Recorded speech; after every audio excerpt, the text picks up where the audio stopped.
Hi, I'm Will. And I'm Hannah, and we're both juniors in the bioengineering department. Today we will be discussing analysis and prediction of glioblastoma survival outcomes. We will take you through the motivation for our project and the methods we used, as well as an analysis of our findings and where we hope to take this in the future. Glioblastoma is an extremely aggressive form of cancer found in the brain that is highly lethal. Because of its poor prognosis and the lack of viable treatment options, physicians have to make tough decisions about the mechanism of care. Being able to estimate the expected lifetime of a patient can be a valuable tool for all parties when making plans for the future. We hope to combine our knowledge of biology and computer science to develop a deeper understanding of the effect of glioblastoma characteristics on expected patient outcomes. There are three main areas we aim to investigate. The first is correlations between tumor features and survival. The second is the optimal machine learning structure for this dataset. And the third is survival predictions based on our analysis. So answering these research questions starts with downloading a dataset that contains the genetic information for tumors in patients with glioblastomas, as well as the correlated patient outcome and their survival time.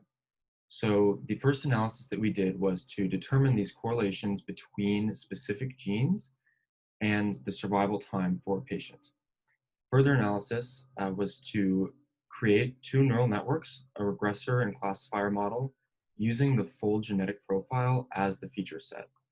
In order to enhance this analysis, we performed principal component analysis on the genetic profile, which decreased the number of features and increased our sample to feature ratio. And then using these new features, we generated new regressor and classifier neural networks, as well as a linear regression model for context.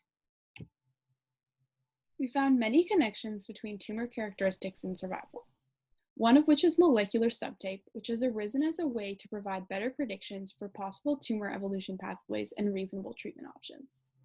Here we can see that the neural proneural subtype has been shown to be highly lethal, while the classical subtype often confers a higher survival time.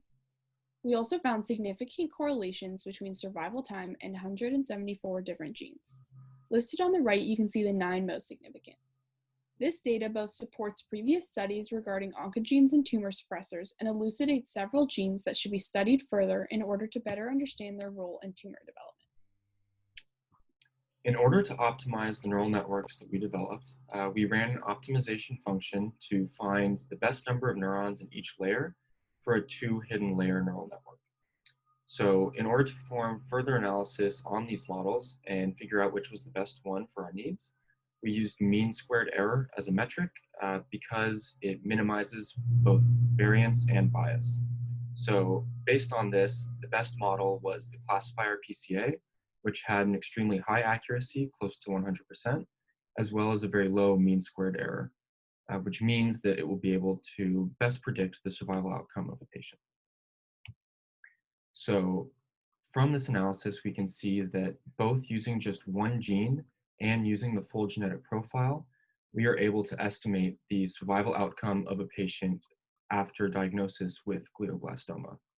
And while the neural network analysis appears to have almost 100% accuracy, much more data analysis and testing is required in order to be able to say that with any level of clinical certainty.